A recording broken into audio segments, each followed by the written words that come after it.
Assalamualaikum warahmatullahi wabarakatuh. Salam hebat Bapak Ibu Guru di seluruh Indonesia.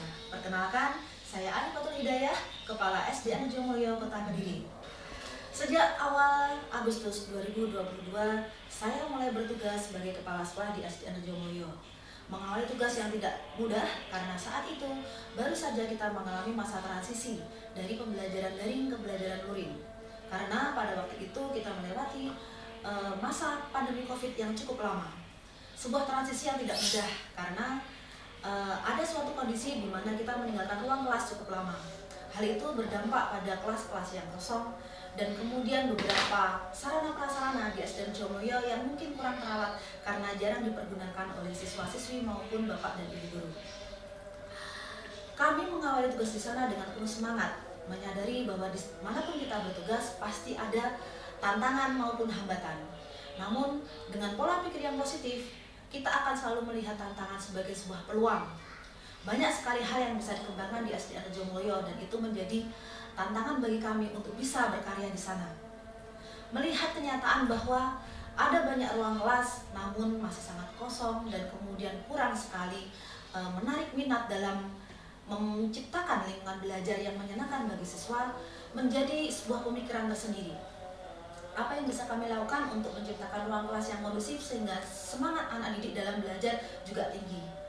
Karena sebagaimana kita ketahui, anak-anak yang lebih menyukai suasana yang meriah, warna-warna yang mencolok, juga lingkungan yang berliterasi perlu untuk kita tumbuhkan agar anak-anak bisa belajar lebih maksimal lagi. Analisis pertama yang kami lakukan adalah melihat data Dapodik dan juga rapot mutu pendidikan. Kami melihat bahwa memang kondisi sarana prasarana cukup kurang, ya, sehingga itu menjadi perhatian kami. Kami menyadari bahwa ada korelasi lingkungan yang nyaman untuk belajar dan juga semangat belajar siswa-siswa kami. Hal kedua yang kami temukan adalah rapot pendidikan. Rapot pendidikan kami memiliki hasil yang cukup masih banyak tantangan, ya. Hasil numerasi literasinya, terutama di bidang numerasi kami masih cukup tertinggal. Kemudian sarana prasarana serta kualitas pembelajaran yang memang harus ditingkatkan. Tak hanya berhenti di situ. Dalam penilaian kinerja di mana seorang kepala sekolah akan memantau bagaimana kualitas pembelajaran yang terjadi di lembaga tersebut, kami melakukan observasi di semua kelas baik dari kelas 1 maupun kelas 6, juga guru mata pelajaran. Kami melihat banyak upaya yang dilakukan oleh guru kami, tetapi dampak yang terjadi atau respon dari siswa belum maksimal. Ada gairah yang belum muncul, ada semangat yang mungkin terasa datar, dan itu menjadi renungan bagi kami apa yang bisa kami lakukan untuk menciptakan kondisi yang lebih baik. Melihat semua masalah dan tantangan, kami selalu berusaha berpikir positif, berusaha menjalin kolaborasi dan juga komunikasi dengan berbagai pihak. Saya bersilaturahmi dengan pihak kelurahan, RT, RW, dan juga komite. Apa yang bisa kami lakukan untuk menciptakan SD Arjomulyo yang lebih baik? Saat itu kami menyadari bahwa dari apa yang disampaikan oleh Bapak Ibu guru yang sudah lama bertugas di situ, mereka mengatakan bahwa daya dukung masyarakat kurang maksimal. Mungkin mereka berpikir bahwa pendidikan anak adalah tanggung jawab sekolah sepenuhnya. Nah, itu yang harus kami rubah, bahwa kami ingin menciptakan sebuah pendidikan yang kondusif dengan kerjasama antara pihak keluarga dan juga pihak sekolah. Terutama dalam hal-hal yang mungkin kami tidak bisa tangani sendiri. Memang kami adalah lembaga dari pemerintah. Kami mewakili pemerintah untuk melayani kebutuhan masyarakat dalam hal pendidikan. Tetapi kolaborasi atau kerjasama antara lembaga pendidikan dengan masyarakat tetap diperlukan. Karena itu akan menciptakan suatu hubungan yang baik dan hasil maksimal untuk peserta didik maupun kualitas pendidikan itu sendiri.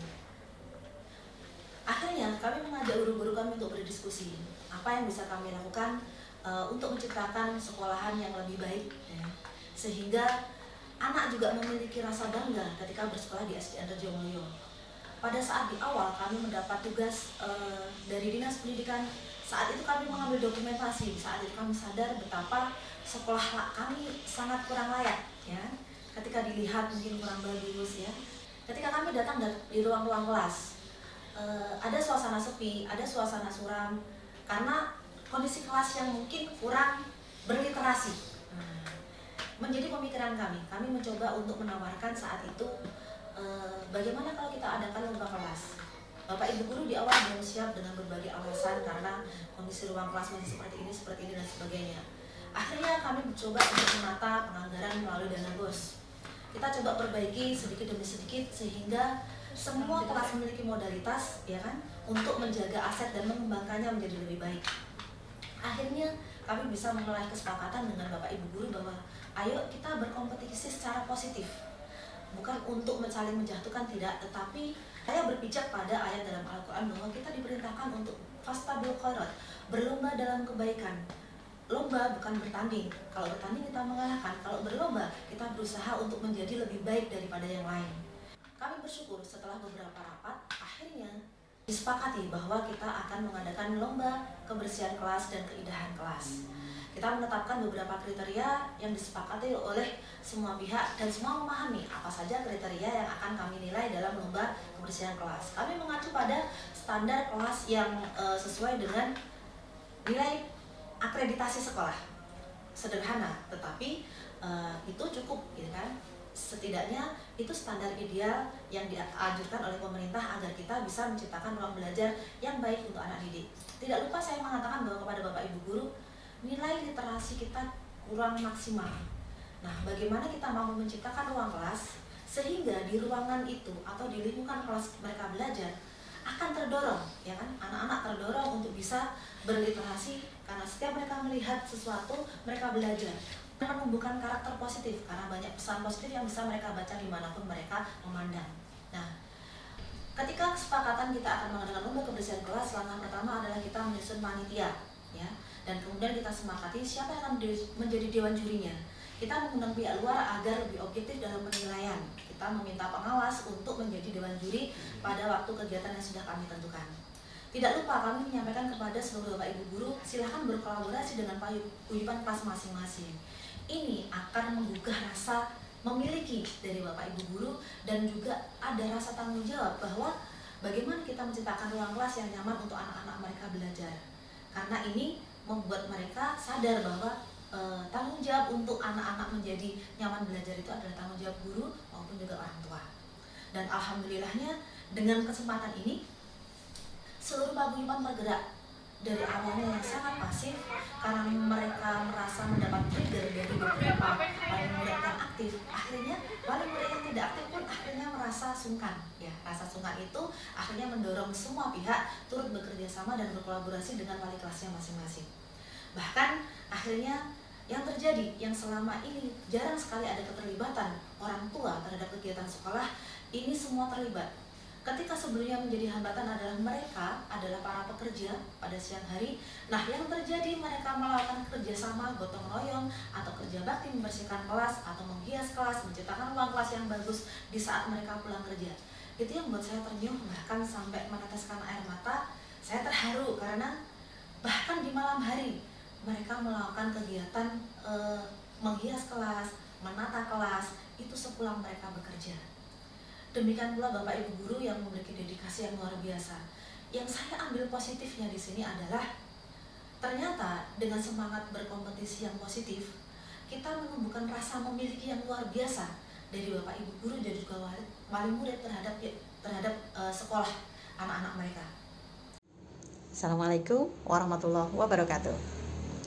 Perkenalkan, saya Samsunia, Kepala Sekolah SDN Ngadirejo 3, Kota Kediri. Inovasi yang luar biasa untuk Bu Anifatul Hidayah dengan program kompetisi berbasis aset yang dilakukan di SDN Rejomulyo. Sangat menginspirasi dan dapat membawa perubahan yang begitu signifikan untuk peningkatan pembelajaran. Itu sekilas yang bisa kami sampaikan tentang apa yang sudah menjadi transformasi kondisi sekolah melalui terobosan class competition berbasis aset. Kita memanfaatkan aset yang sudah ada sehingga itu berdaya maksimal dan bisa kita optimalkan dengan segala sentuhan dan inovasi yang bisa kita upayakan. Salam guru hebat, tetap bersemangat bahwa kita bisa mewujudkan pendidikan yang lebih baik dengan kolaborasi, dengan inovasi dan kreativitas. Salam Indonesia hebat. Assalamualaikum warahmatullahi wabarakatuh.